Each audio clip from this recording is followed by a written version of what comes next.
dada.nyc, also known as dada.art. I'm here also with Bea, the person who invented Dada pretty much. And we are so happy to welcome our old and good friend Jason Bailey, also known as Artnome, into the house. We have invited him because we are celebrating this month the launch of the Creeps and Weirdos, which were our first collection of NFTs that we launched on 2017. And Jason has been there pretty much since the beginning. And for those of you who don't know him, and I'm pretty sure that everybody knows him, I'm just going to say that he's kind of like a renaissance man of the crypto art movement. He's like I call him the OG NFT whisperer. And I think that besides being a great friend, advisor, and supporter of Dada, Jason has really been instrumental in creating this community, in growing this community, in supporting artists, in explaining what we are about, all of us, the Dada, not only the Dada, but the NFT art world to the world in the most engaging, intelligent, and brilliant way. And we are very happy to have him. Welcome, Jason. Thank you for the super kind intro, Judy. And yeah, as I mentioned on Twitter the other day, I don't think a lot of folks realize that while I had heard of CryptoKitties or whatnot and some of these other things, really the first thing I ever bought that got me excited was a work on Dada. And I'm sure we'll get into that. But even then, you know, after buying that work, I didn't feel fully like I had closed the loop on being part of the community until I went to Rare AF, which I'm sure we'll get into too. And I'm a bit of an introvert. I mean, I'm social, but you know, it's my instincts to sort of to hang back. And was ready to leave at the end of the day. And Bea and Judy came over and probably saw that I had no friends, for lack of a better description, and offered to pair me up and introduce me to a bunch of other folks, including a lot of the Rare Pepe crowd, you know, and Jason Rosenstein and several others. And I ended up changing my mind from thinking I was going to go home to being out till like, you know, 6 a.m. the next day in some random Uber that I'm not really even sure was an actual Uber. It might have just been some guy's car I walked into. Gypsy cab, as we call them in New York. Yeah. So that's when we met you in person, right? That is where the first time we met you in person. Yeah. It was at the first Rare AF, and I mean, I might have written an article by then, but you know, I mean, we were all just babies, so nobody knew anybody really at that point. Yeah, right. But like you did write an. May I say? Sorry, just to say, you did write an article, which I was looking at Artnome in preparation for our talk today, and you did write this seminal and very influential and important article, Blockchain Artists Here, in December 27 of 2017. And in that article, you know, you put forth why blockchain was going to be a world changer for artists and for collectors. You identified the people who were kind of playing in the space. But you also showed the creep that you bought, which I believe is the first NFT you ever bought. Yeah. Right. Yeah. So I call him Artie the Art Gnome now, with Mohara's blessing. But the idea that digital you know, property or art or images could be ownable was really exciting, but not for my personality type, not enough of a driver that I would like have thrown myself like wholly into the culture. Really what it was for me is when I bought that first work from Dada by Mohara, within a minute or two, I got like a thank you, like not like a automated, like, you know, commercial corporate thank you, but like literally Mohara popped up on Twitter and was like, hey man, thank you so much for picking that up, and like, you know, that really means a lot to me. And we started the conversation, and I was like, wow, I just spent, you know, gas fees were pretty low back then, and the NFTs themselves, it was unheard of to spend more than about $10-15 for an art NFT. So I think at the time I spent the equivalent to like a cup of Starbucks coffee, and made what's turned out to be a super close friend for several years now, almost 4 or 5 years, on the other, in a whole other country. And that process, not the artwork, which I love, not the crypto stuff and the blockchain, which is super interesting from a tech perspective, but the ability to spend sort of a small amount of money, change somebody's life, and show them that you appreciate that the art that they make, build a lifelong friendship, and sort of make friends around the world with creatives. That was the spark where I was like, okay, this is huge, and I need to understand this and help other people understand this and help propel this space forward. That's wonderful. And so, may I ask, how did you find Dada? How did you arrive at us? Yeah, I mean, it was early enough that it was probably Google searches. There weren't that many. Like, the way I tell people the story, and you guys jump in if you think I've got it wrong, is that there were kind of clusters of projects around the world, like many of them just kind of one or two people, or like the CryptoPunks guys, or like Joe, or I always forget Travis's early project on Ethereum as well. But Curio cards, yeah. But it wasn't like everybody had met and there was like this big movement. It's hard for everyone to realize now that's come in like this year, last year, or even the year before. Way back then, there was no movement. Like, the movement starts at Rare AF. There were projects, there were artists, there were like experiments, and all those projects, experiments, and people are pioneers and were really important. And without them, there is no movement. But it wasn't until Rare AF when everyone was sort of surprised by how many other people were playing around with these ideas and all kind of came into physical proximity, like all in one spot, that people were like, the energy there was just like through the roof. It was just like, wow, it felt like the beginning of an entirely new movement. Yes, that's true. And it is true that like being all under one roof and then actually going out for drinks or something like that, that's where it also felt for me that it started to happen. But was there something that you wanted to say when I very rudely interrupted you? No, it just, when it comes to date, yeah, the article was written in December 27. I in the morning you posted it. I emailed. I connected with you on LinkedIn. So all of those stuff happened really fast in that amount of time. And I remember having seen your face because we had this Zoom call. That I remember spotting you in the audience. I came to you, which were like hundreds of people, right? Came to you, hugged you, and then went back and did the presentation. And then I remember after the presentation, when I actually did that I came back to you and say hi, you said like, but you forgot to talk about the collection. You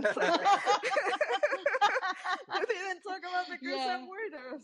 And I completely missed it with it was such an energy, had such a high energy that I forgot to do a demo in the middle of the whole thing. Yeah, I remember that. Yeah. So you, to this day, the sweater you wore that day is still the best sweater that anyone's ever worn. It was like super, super colorful. And I think those presentations, I still point people to your presentation, the CryptoPunks presentation, and Joe's presentation. Often Joe's, because people think that all this stuff is new, but the Rare Pepe wallet kind of outlined a lot of things, I think, from a technical perspective. Yes.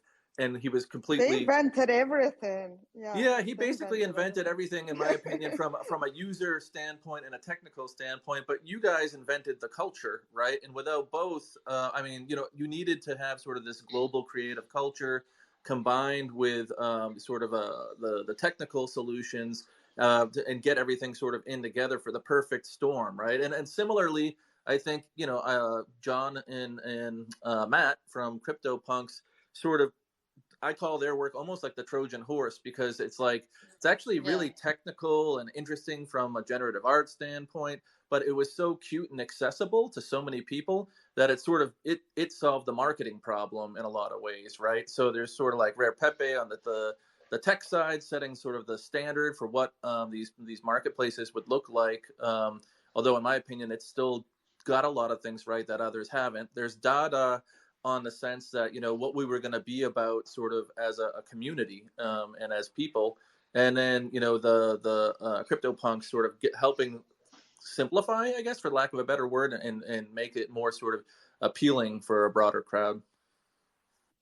Yeah, no, I'm glad you mentioned that, because I know that the other day you said that Bea and I brought you into this world. So I thought that by corollary means that we are your crypto moms. But at the same time, I'm really glad you're mentioning Joe Looney and the Rare Pepes and the CryptoPunks, because they are our crypto dads in a way. Because from the Rare Pepes we got, at the time, as you very well remember, there were very few collectors. There were even very few artists. And rare pepes were being collected and they were being talked about in this very small niche. And from them, we got kind of like the idea for the dank aesthetic, the meme kind of thing. That was that was what influenced us to do the Creeps and Weirdos and launch this collection with that kind of aesthetics, because that was what was being collected at the time. And from the CryptoPunks, we got the idea of doing them as collectibles with the structure of different Well, we levels use of the scarcity. smart contract. What we got And from them. I But, was gonna say that they actually very they allowed us to use their smart contract, which we adapted.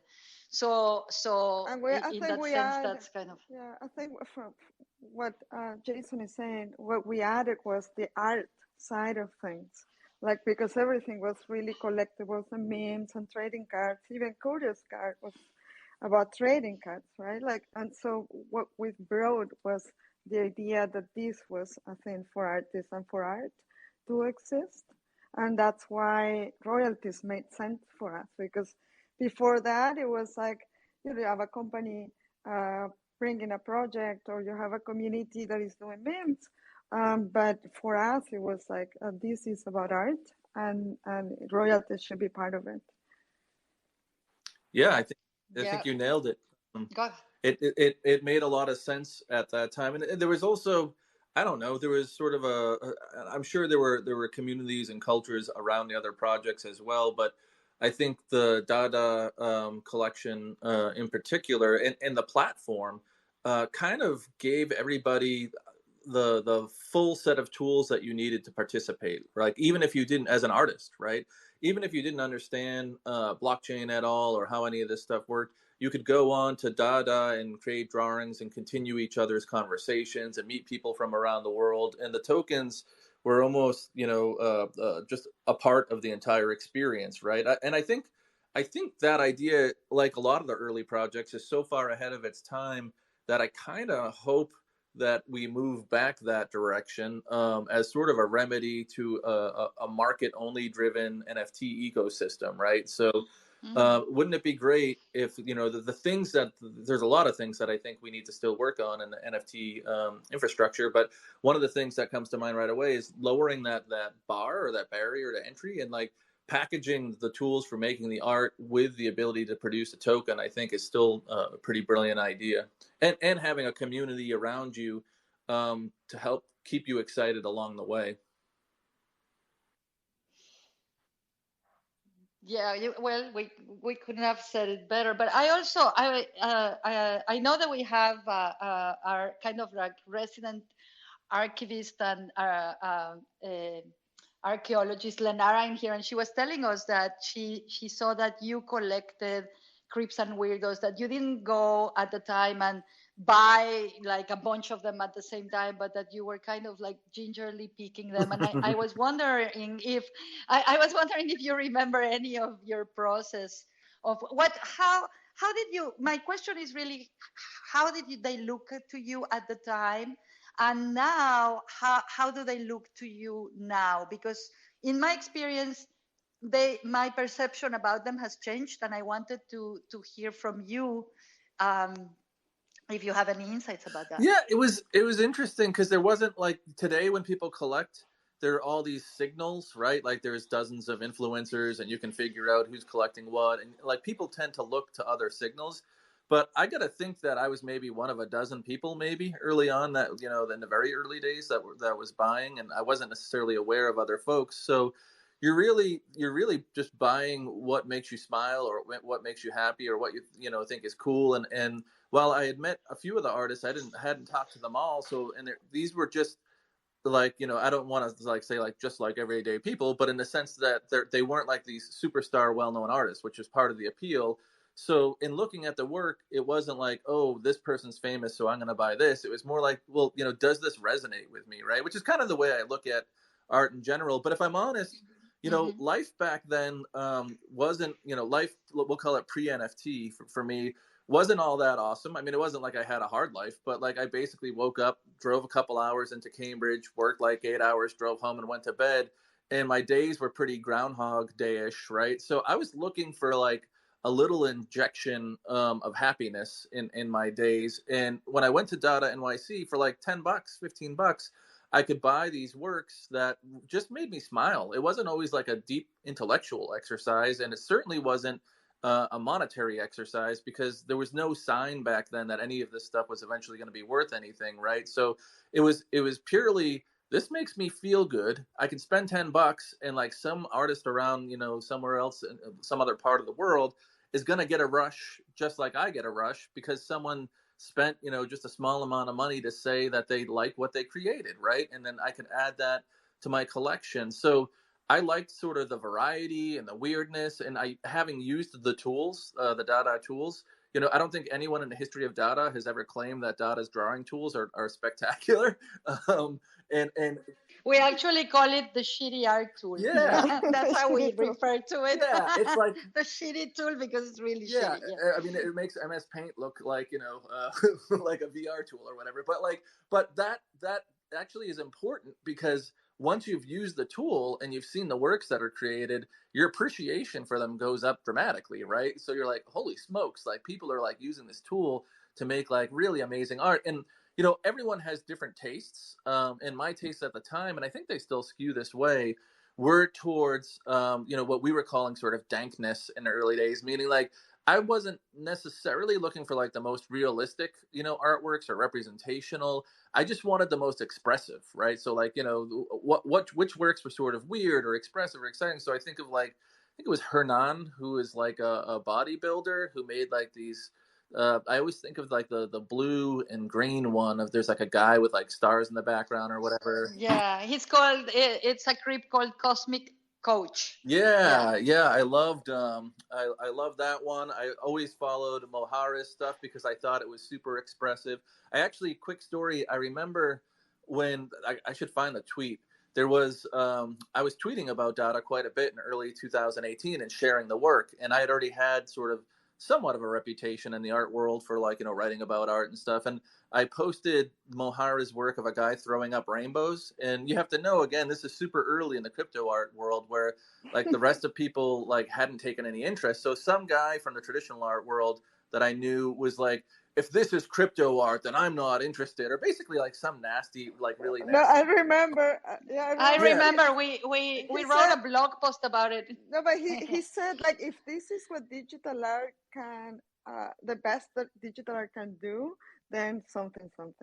Yeah, so I remember. What's amazing is like 3 years later, right, when the old art world was like tripping over itself to try to associate themselves with NFTs in one form or another, I'm pretty sure that same guy wrote an entire, like hosted a panel or wrote an entire piece on like the virtues of crypto art and NFTs. So it just shows you. That is so rich. Yeah, it just shows you, yeah, that like I'm around.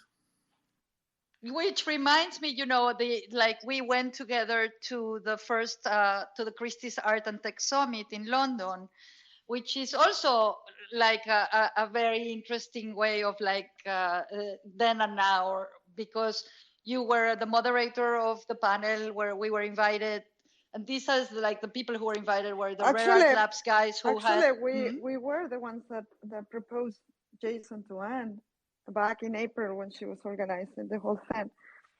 I had forgotten that little detail. So Anne Bracegirdle, who was then at Christie's, organized this first Art and Tech Summit, bridging the worlds of the fine art world and the blockchain, which really I always felt like giving props to Christie's for so early on doing this. So we arrive at this thing, Props to and it Anne, was, which is different. and to Anne. But we, the Rare Art Labs guys who organized the first Rare Art Festival, Matt and John from the CryptoPunks, Masha from Ascribe, I was there on the panel representing Dada, and it was a full day of, of explaining the blockchain to art professionals. And the audience was comprised of, I think for the most part, people who work on the periphery of the financial aspect of art. There were appraisers, and there were insurers, and there were some curators, and like a very kind of rarefied audience. And we really stuck out like a sore thumb, Jason. I don't know if you remember. And then, they had all these kind of technical panels explaining what was interesting to those people, which was how does blockchain solve the problems with provenance or with, transparency or with authentifying fine art. And then we started talking in our panel, which I believe was the most fun panel, about the potential for blockchain to revolutionize the way art is made, the way art is collected, the way art is sold, right? And you gave that amazing, I will never forget this because it really was funny. You started explaining how you had brought a crypto kitty that was called Lemoncello, and that you wanted to transfer that crypto kitty gifted to someone else. And you basically probably wrote wrong a number, and that crypto kitty disappeared, and nowhere, no one could find it ever again. And I remember looking into the audience and seeing a sea of faces, like this dead silence, appalled, absolutely kind of horrified. And we were like laughing it up, saying it was such a hilarious story that the Lemoncello got lost. In the ether. And I was thinking, these people, all their reason of their entire reason of being is for art not to get lost, when it goes from one place to another. But my question is, at the time also, the last panel of that great day, like they asked this, there were someone from the Victoria and Albert Museum, and there was very important curator from, I think, the Serpentine Gallery, like important people in this panel, and they were asked what were the conclusions. Did they feel that the blockchain was a thing? And they all basically said no. No, if I remember correctly. And they also spent an hour talking about GDPR. Yeah. Oh yeah, that was their obsession, GDPR. So this thing about transparency and peer-to-peer, and it was kind of like rather a very disappointing ending to that day. So they were completely skeptical. They were saying it's a non-starter. They didn't think anything that we were showing was art. And that was the end of that. And then we went to have really bad tacos with everybody, and it was really fun. But then fast forward to now, where the same, Christie's and Sotheby's are auctioning NFTs. So I wanted to get maybe a sense of how do you see this? What do you think about this change of heart?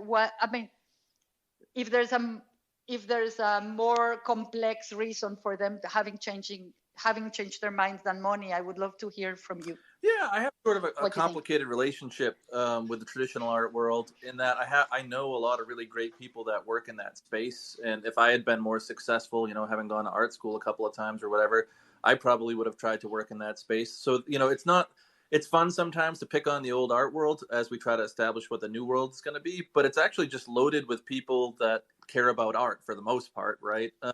Mm-hmm. So I do have a lot of friends there, but yeah, we went, when we were at Christie's, I remember on that digital panel, you're absolutely right. It was like the GDPR fest, and it was not unlike today in that everyone's trying to figure out a way to write this off. They don't really want it to happen, right?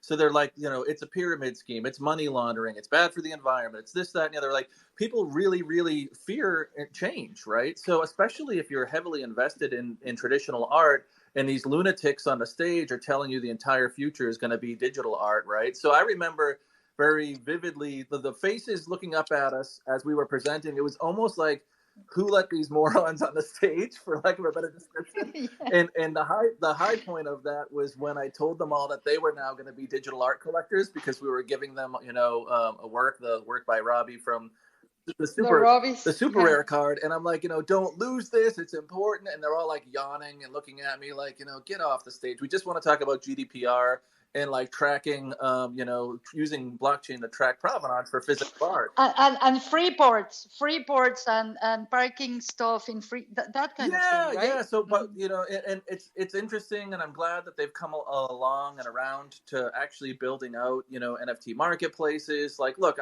I'm not going to lie. When I see my brothers and sisters from the early crypto art days getting shown on, Sotheby's or Christie's, part of me is really excited for them, because that's the traditional signal for success. But they got there by the new systems that we've all explored together, right? So, I think to me, the high point for an artist isn't when they go to Christie's or Sotheby's anymore. It's when they can make a living off of their own NFTs, without having dependency on a Christie's or a Sotheby's. The other thing, the story I'll just throw in that's kind of interesting, and again, I have lots of friends in the old traditional art world and don't want to be overly disparaging, but I was on a panel with someone pretty high up, I think, from Christie's, not too long ago, and they were explaining how they pioneered NFTs going back to 2018 at the blockchain conference, and that they had been working on NFTs ever since then. And I think I shot milk out of my nose, because I know that's not true, but by any way, shape, size, or form, right? Like my friend. No, and they were actually very anti. They actually decided not to do any blockchain after they did something with Artery, I think, right? They actually made the decision not to do any blockchain. Who was a good friend of mine, who was the CIO at the time, and he actually did a blockchain auction with the Ebsworth collection, I think in late 2018 at Christie's, but that wasn't digital art, right? So I think the digital art thing, we really brought the old art world kicking and screaming into this idea of a digital art economy and a digital art world and NFTs. And it's fun to see the very same people that kind of put their noses up at it, as recently as this time last year, now kind of racing to embrace it. But look, the Schadenfreude can only go so far. We don't want our as a community to be like, we're the early ones and no one else can come in. It's a better space when we make it, when we open it up for other folks. And look, if you guys had been territorial when I came in 2017 and been like, oh, what's up, Mr. Late to the party? Like, I probably wouldn't have been participating, right? So, like, I remind myself that we need to be super welcoming to everybody else too, no matter when they start and what their questions are. And you're my model, right? You're my crypto mom, as you called it, and you're my model for how I should treat new people, even when you get the same question for the 1 millionth time, or when people come in. I mean, this one's tough for me. When people come in sort of accusatorially, and they're like, you're scamming. Tell me why this isn't a scam. And I'm like, Oh my yeah, God. and it's like, well, I don't actually want to talk to you at all, but I could point to you to some resources. Like, I don't need your participation here, and like coming in, it'd be like, I don't know, I'm not that into like bowling, right? But if I showed up at a bowling alley and there were a bunch of like guys having a great time and gals, and I was like, this is stupid, explain to me why you roll this thing down there, like you could be doing, like, that's not an optimal way to like become part of a culture. I Well, actually, hold on, because I actually have to leave to psychoanalysis, sorry. But I want to say before I leave, I think Judy touched on this, but I think it's very, very important, because when we were all back in 2017, we were all like experimenting, and we were in contact, because we always reach out for people to collaborate. We reached out to Matt and John, but we also talked to Travis and Corey's Cards, and we also talked to people that were in the Pepe communities and all of that. And the CryptoKitties, I remember talking to Mac from CryptoKitties, right? Like, we were always reaching out, but there was we got the sense that there was something really interesting and happening, but it wasn't until Jason came and sort of like, I think that the amazing thing that you have is that you actually came into space that was really weird, really experimental very early on, and had the sense of what was going on and actually Yeah. articulate it in a way that I think was important in what happened a week later in the Rare Art Fest, because it gave a sort of like, it gave context, but also how it will develop, where it was going, what was it, this thing, amorphous thing. And I thought there was, you kept doing that over the years, but that particular moment when you made sense of what was happening and you were so assertive about it, I think was one of the most influential things in this space and how the ecosystem Totally. evolved. So I want to thank you, because I give you a lot of shit a lot of time because of the market. It's a good thing that she's going to psychoanalysis right now, actually.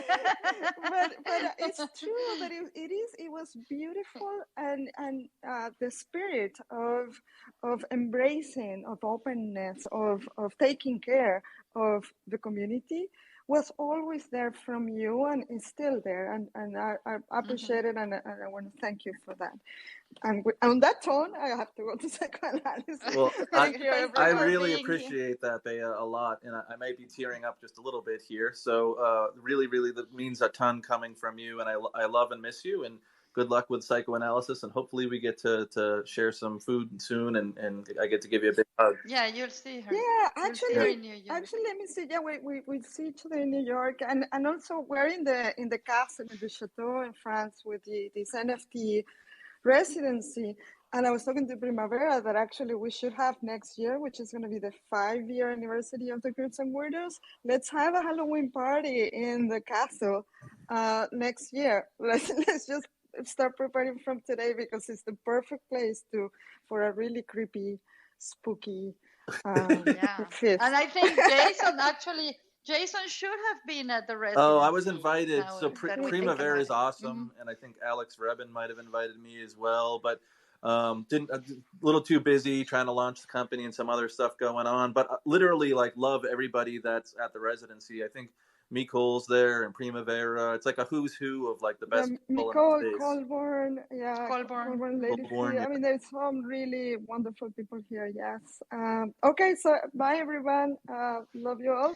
And yeah, continue the conversation. Thank you. And I really, I almost teared up too, because I couldn't have put it more eloquently. But I also really, looking at Artnome, I was, it's not only did Bea described it perfectly, you kind of encapsulated what was going on.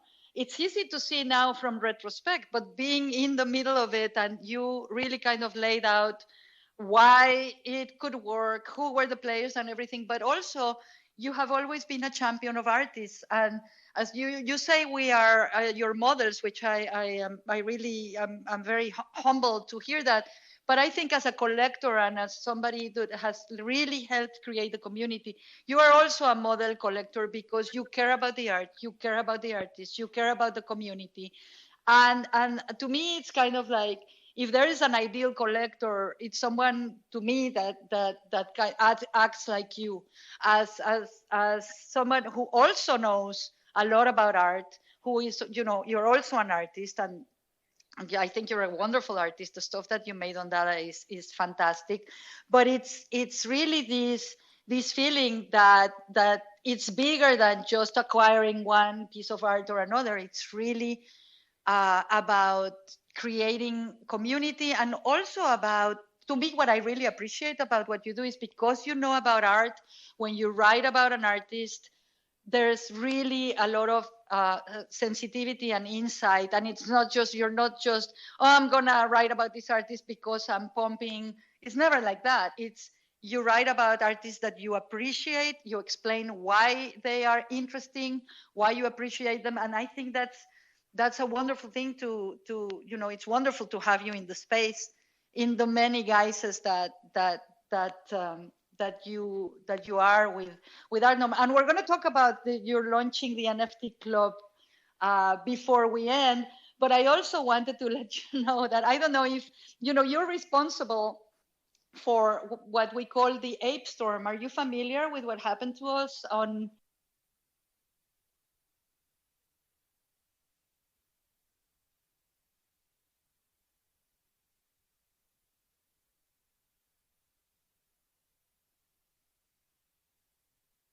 of last spring, when there was like a huge bull market going on for NFTs, all of a sudden I get a call from Bea like one Sunday, and she says to me, I think we may be being hacked. Like somebody's buying creeps. And we're like, what? When? How? What? And all of a sudden it turned out that somebody had used Wayback Machine and found an old buried link to the Creeps and Weirdos original marketplace. And they started, they let their friends know, and they started buying creeps directly, like from contract to contract. So they were paying for the creeps, but what it turned, and it was, we had to open a Discord immediately because there was like a stampede of people buying these, NFTs, ERC20, so NFTs from 2017, like and it turns out that I asked the person who did that that archaeological research and found them how, and it was because they read about dada in Artnome.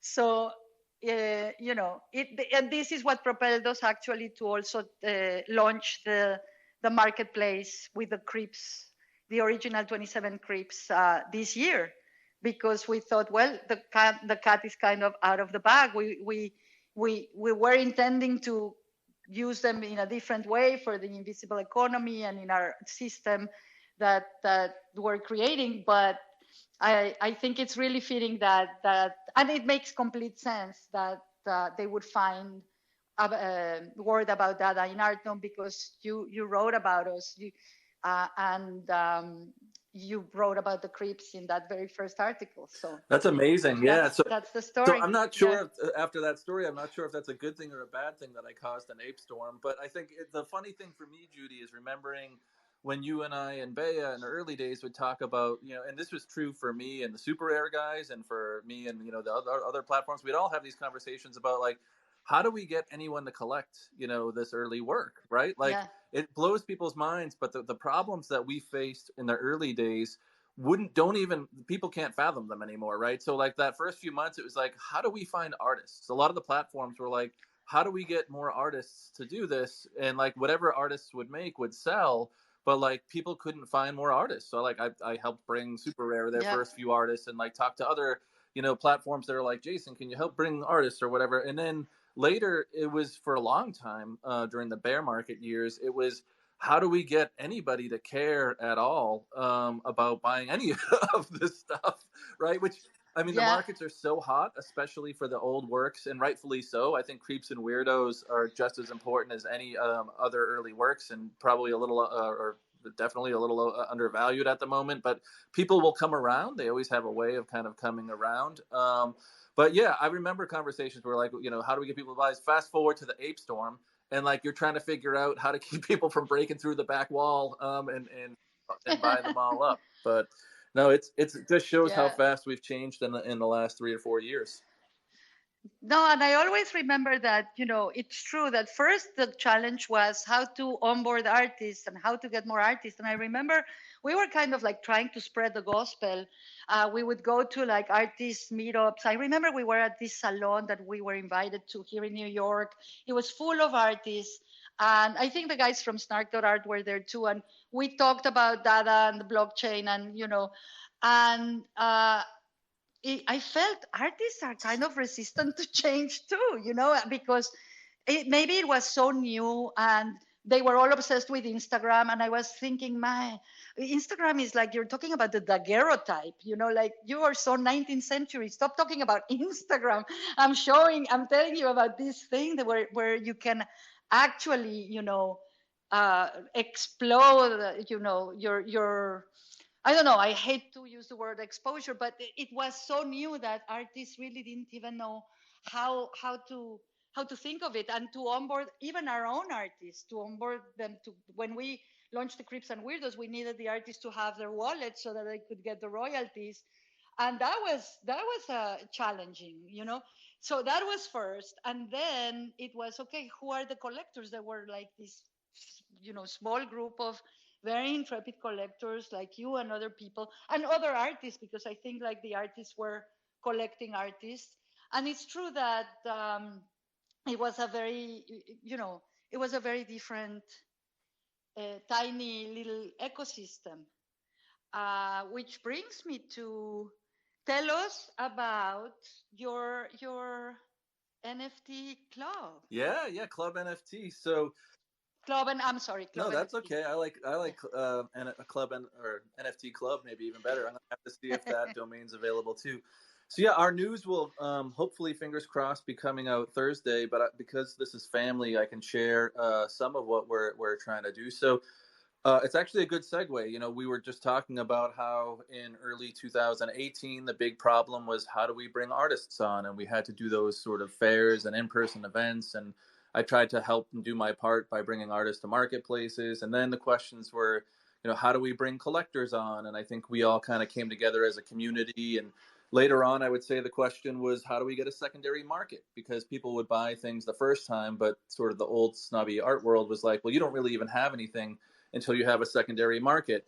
Then this year, I would say, you know, there was the problem that popped up early on was around the environmental concerns, which I think were, you know, really important to address, and tried to volunteer my time to help with that. But the I think now we're at a stage where the problems that I see aren't things that I can try to tackle by myself, sort of nights and weekends. So I was inspired to try to build a team to get at a lot of the infrastructure problems that I think maybe don't have to do with buying and selling. So I think over the last year in particular, we've seen more and more marketplaces come out every day, and they're really, because of the competition on the marketplace front, we're seeing a lot of the problems with buying and selling get solved pretty quickly. But the underlying infrastructure problems that maybe don't have as much to do with buying and selling are still very much there. So the one that freaks me out the most, and the one that we're going to try to tackle first, is that a lot of people don't realize that the image files, you know, they go to a marketplace. When people go to buy NFTs, they go to a marketplace and they look at, you know, dozens or hundreds of images and video files, and then they buy an NFT, and they think, for the most part, the folks I talk to think that those image files and video files are on the blockchain and therefore are secure and safe. And the reality is, you know, 90% or more of the time, when you buy the NFT, your image files or video files or media files are all located on IPFS, which is great. IPFS is a great standard for storage. But the collectors don't, if the collector isn't paying to actually keep those files stored on IPFS, they're depending on the marketplaces to store those images and files that make their NFT sort of unique. The very reason they bought the NFT in the first place is sort of the visual art aspect, and that's not protected. It's on IPFS, and if the marketplace stops paying for it, then their NFTs, you know, are still there, but the image, they point to images that are gone, right? So didn't matter as much 2 or 3 years ago when we were spending $5, $10, $15, you know, like when I first started buying the Creeps and Weirdos. But now we have a $10.5 billion, you know, industry plus industry. And most collectors don't realize that if they're not actually backing up the image files in a very specific format, that they can and might disappear when marketplaces, you know, in the future start to go out of business, or there's outages, or don't pay to actually store the images any longer. So our solution, we think, the solution to this problem has to be something that's sort of free. Otherwise, you're just sort of introducing another middleman. So I've hired some super sharp folks, including my younger brother, who goes by Crypto Tom Chambers. I think he's actually on here as well. And Right. yep, and a friend of his that they went to school together, who I stole away from Google. And we're giving folks the ability to put in their public address, click a button, and download all of the media files associated with their collection in the exact format that they would need them in, should they ever need to restore them. So basically, that's me talking a lot, but the short form of this is, people say not your keys, not your coins, meaning that, you know, you should really be the one who custodies your own cryptocurrency or your own NFTs. And we're saying not your storage, not your NFTs, meaning like if you've got an NFT that points to where an image used to be and you can't restore that image, your NFT is not worth a whole lot. So this is sort of our attempt at trying to protect all the collectors in the ecosystem in a way that's sort of frictionless, free, and easy. That is wonderful. First of all, I wish you enormous luck. I think you're gonna do really well. And to me, it's kind of, it closes a circle because you are now like, you both have a platform. You're an artist. You're an expert. You're a community builder. So you have now like have the complete rounded magnificence of Jason Bailey. So I really think it's a great solution. It's good that you thought. There's so many other things, no, that we wish like there could be more like flexibility with royalties and like some interoperability with those kinds of things, as well between platforms. More kinds of files being accepted by different platforms. But are you thinking of other features or other things that in terms of infrastructure? Yeah, so we have some solutions that we're starting to play with around discovery, because we think that the space is pretty fractured in terms of there being lots and lots of different blockchains with new ones coming out every day, and lots of different marketplaces on those blockchains, and then many artists operating across those different marketplaces. And to my mind, there's still not really any one great place where you can go and sort of do your research, or search a single artist across all the different platforms. I mean, we have things like OpenSea search is really sophisticated and fancy, and I really like Alex and those guys. But I look at OpenSea almost the way I look at sort of like Amazon has really good search. It's a marketplace, but we think there's still room for some discovery tools and search tools.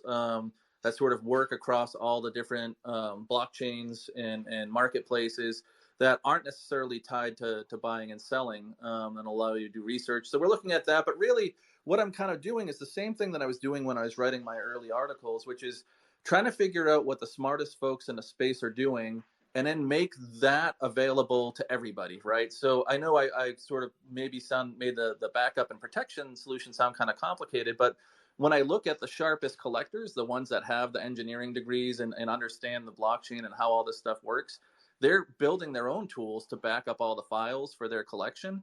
And they're kind of sounding the alarm, right? That like, hey, this is something you need to do. But like 99% of us that don't know how to build those things, we, even if we understand the problem, which is pretty hard to do, we don't have the tools to execute on that, right? So as someone who loves this space and loves the artists and loves the collectors, and wants to push back on all the people that have said like, oh, there's so many problems in the NFT space. And you know what? They're right. There are a lot of problems, right? So what I'm trying to do is put together the team to solve those. And right now, I think owning and protecting your own NFTs in a simple way that's not, doesn't cost additional money is the biggest problem, in my opinion, in the ecosystem. Shortly after that, I think some of these discoverability and search questions will pop up. Yeah. So it's sort of my company is sort of my love letter to the space. I mean, I'm literally, companies are hard, and there's a lot of risk involved, but like I'm putting putting this company together because I want to try to solve these problems, and I'm not sure that I can rely on anyone else to necessarily do it, right? So got to be the change you want to see. Absolutely. And I think that's precisely why you're going to do really well, because it comes from the best place. And it's also a really needed solution. So I wanted to ask you, like, I'm going to put you on the spot and have you get a crystal ball, look into your crystal ball. But I wanted to ask you, I mean, not only in terms of what you foresee, like, for the future, but given what has happened in 4 years, to me, it's always shocking that in 4 years in normal human time is very, very short period of time. A 4-year-old kid is a very young kid. A 4-year-old dog is a very young dog. But in 4 times on the blockchain, something like us, the Creeps and Weirdos, which were launched in 2017, are considered historical archaeological artifacts. So I wanted to get a sense of like a global sense, perhaps, of having your perspective, which is together, like which comes from early on. What do you foresee? Are there any things that you foresee for our ecosystem? Yeah, I'll tell you a dirty secret. So I get a lot of credit for predicting a lot of what happened in the space, but I've never actually predicted necessarily what I thought was going to happen. I've always predicted what I wanted to happen. and it's worked out so far. So I'll continue down that path. I hope that in 4 years, what we all see is essentially the true decentralization of sort of media and art, where we actually own the whether it's gaming characters or movies or stories or art. We actually, as consumers, own part of the success of those things, right? Instead of just one or two companies making lots and lots of money, like the Marvels or the Disneys of the world. And I think we're not there yet. There's a lot of kinks in trying to working out sort of fully decentralizing art for artists. I think there's room to grow in terms of this being really more about a commercial buying and selling space, and I'm sort of excited by the number of people I see that come into NFTs maybe initially as cryptocurrency traders, but then and we call them flippers, and like early days we're like, oh, those people are just flippers, but a large percentage of them are sort of becoming true art collectors. And I think it's sort of like a gateway. It's wrong to sort of just write people off or write a system off. So I hope 4 years from now we've 10x'd the number of collectors out there, and that this is like not a bubble. It's actually just people realizing that art's a really important part of life, and it can make your life really exciting and fun and enjoyable and change the way you see things. So I hope the army of art collectors and people that sort of prioritize supporting other creatives just gets larger and larger and larger, and artist dependency on sort of other institutions or entities in order to sort of succeed just goes down further and further and further, and they have more control over their own careers and their own ability to make and produce art. So yeah, that was just riffing there. That probably pretty clearly wasn't rehearsed, but that's what I'm hoping for. No, it was great, but I think that you said the exact same thing 4 years ago, no? I mean, wasn't that kind of like the idea? But I guess you're seeing it at a much more massive scale. Yeah, well, I think if Bea was here, we would have the debate that we usually have, where the argument would be, are we seeing any of that today, right? She would say, but Jason, you said that 4 years ago, and are we seeing any of that today? Or are we just recreating the star system, right? Or where are we heading? And I see a lot of signals that we are, no situation is going to be perfect, and change is difficult and it takes time. But I see a lot of signals that make me feel good. And one of those is that just general interest in art and artists, especially on the digital side, has gone through the roof, right? When was the last time you saw like Saturday Night Live and Ellen and all these people talking about sort of the spread of creative art and artists? And all these articles, it's interesting. My dad, who's like still somewhat skeptical, I think sometimes, sends me sort of a regular diet of the articles about how it's like a bubble or a pyramid scheme or this and the other. But I tend to send back ones that talk about like these artists from all around the world who would stand no freaking chance at all to survive as an artist, who now, there's the obvious ones where now they're like millionaires or doing really well. But for every one of those, there are like dozens of artists that are also just able to make some money for what they create, right? Or maybe not even making a lot of money, but getting some recognition, right? Some emotional recognition from some other people that where they weren't able to do that before, right? So I think where maybe I vary from other folks is I don't look for a perfect solution. I don't think this has to be or ever will be a perfect solution.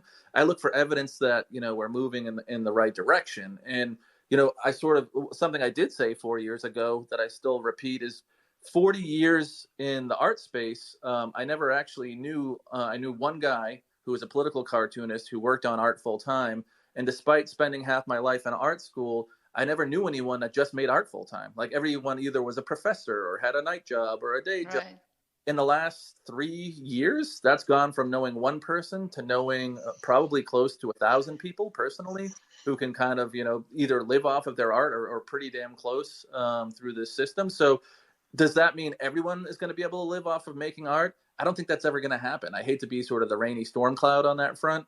But our ability to move towards more people being able to create work and survive off of their work and make the kind of work that they want to make, and the ability to make it feel less intimidating for new collectors to come in to this space instead of going into sort of the white cube galleries where people won't even talk to you if you look like you can't afford to buy something. Correct. Now you can come in and to any number of markets or virtual spaces where people are thrilled to have conversations with you and talk to you about their work. Sometimes a little too thrilled. The shilling maybe needs to die down a little bit, but look, if we're going to swing the pendulum, right? Let's swing the pendulum towards opening the doors to more collectors and more opportunities for artists to sort of expand what they do. And not to speaking of shilling, not to shill my company again, but like that's what we're trying to do. We're trying to help build the infrastructure so that we can accommodate more people and make it safe for collectors and artists.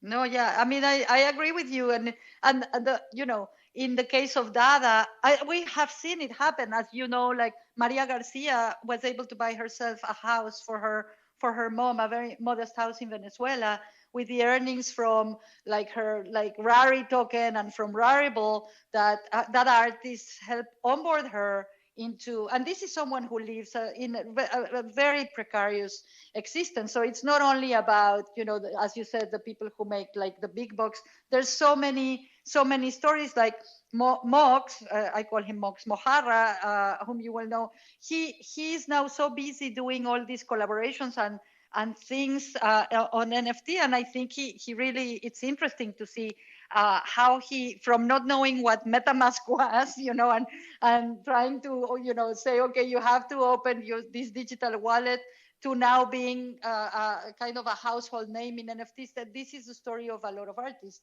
At Dada, because we're an artist collective and because of the nature of our platform, we need to create a system in which we cannot have a star system, because that would basically destroy the nature of the platform and the art and the community.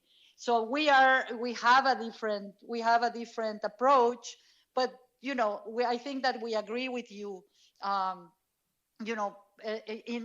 the mission and in the vision, we are completely in agreement with you. And since we only have 2 minutes, I'll just say that one thing that you may like to know, and I invited Mojarra to be here, but he tends to be a night creature, and so sometimes this is too early for him. But yeah, he works at night. But I find it really interesting that I'm going to be a novel of mine is going to be published in Spanish, which is very exciting. But we decided to publish it as an NFT first. And I talked to my editor, and he didn't bat an eye, and he said, yes, let's do it. But the thing is that the minute, of course, if it's an NFT, it needs to have cover art, right? And of course, the first and only person I thought about was Mojarra, right? Because number one, the novel takes place in Mexico City. He lives in Mexico City. I'm from Mexico City. And also I felt, who could be better than to do a cover for this NFT? So it's we hope to drop it in November. But what I love about this story is how this happened. Like now there's this collaboration, just like you said, between you have a long life friend with Mox. Now my book can be an NFT. It can have an animated cover by him, and this is the kind of world that, as you say, it opens the doors for so many different things, for more collectors, for more artists, for more collaborations, for collaborations between different disciplines, like writers and artists, or technologists and artists. So that's, I think, something that I think we could see back in the day. And that hasn't really changed, right? Yeah, no, I think so. And in fact, the when I look for the positive elements within this space, one is collaboration. So I think I see collaboration all over the place, which is great, and something that we were looking forward to as the system, the space grew. And the other is generosity. So you bring up Mojarra. I'm super, super proud. I mean, I think of all the early artists and collectors and builders as my family, and I'm super proud of the family in that how generous they've remained. So when we did the Green NFTs initiative earlier in the year, Mojarra made the largest donation of any. I actually felt bad, and I was like, you don't have to give so much, but it just speaks to the quality of people. So yeah, it's pretty annoying when every day you hear people like paint everyone in this space as being like scammers and like, you know, trying to money launder or this, that, and the other, or blow up the planet or whatever. And then meanwhile, it's literally like the most sincere, creative, thoughtful, intelligent, sharing, caring, like group of people that I've ever interfaced with. And it's just like, you know, come spend some time with this group before maybe you try to like paint everybody as being these horrible people. Because I mean, literally, it's just the most generous group of folks there are, and none more generous than Mohara. Just such a super awesome guy. Yeah, he's incredible. He also, I think, there was an auction to help an artist that was recovering from COVID, and he also bid very generously. So that's in his nature. But you can see that in his art as well. But yeah, having said that, one thing that I think we have learned from 4 years of you know, like it's been kind of a roller coaster. Sometimes, you know, the markets go down and things kind of like crash. But we have found that what doesn't go down and doesn't crash are precisely the relationships between people, the community, the creative, you know, energy.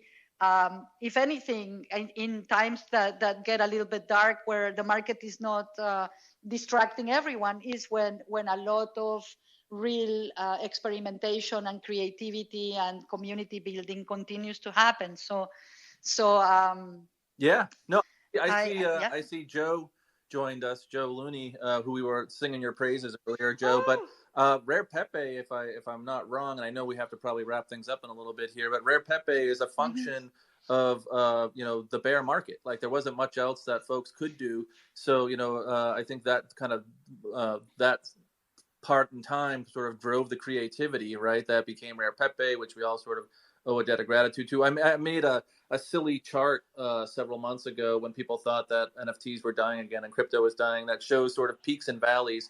And whenever there's peaks, all these guys in suits, you know, that have tons of money try to capitalize on the interest. And like, we never see any of them after a few months because like the valleys come and it shakes them all off. And it's really the culture, you know, the people, the community together that come together and create the more creative projects that are in it for the long run, that stick around, right, and can weather the storms of the peaks. Because it is, you know, love the space, but there is some volatility tied to it, and you kind of have to understand that as you become part of the community.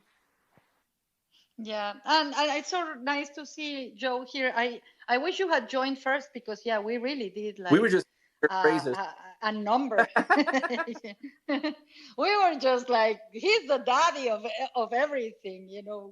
He's the daddy of data. He's the daddy of he invented everything. computers and the blockchain. Remember when Joe Looney invented electricity? That was amazing. Exactly. Benjamin Franklin, who? Yeah, right. Leonardo da Vinci, I think is what I called. That's right. So it's really great to talk to you, Jason. I invite everyone to read Jason's amazing blog, Artnome, because there's so much wonderful information there. And also, to celebrate our 4th anniversary of the Creeps and Weirdos, we're going to be having a virtual party on October 31st, which is the actual anniversary, on Halloween, at 4 p.m. EST. We're going to be at the Dada Swamp in Crypto Voxels, and we're also going to be in Discord, and we're going to have a dance party with DJs virtually.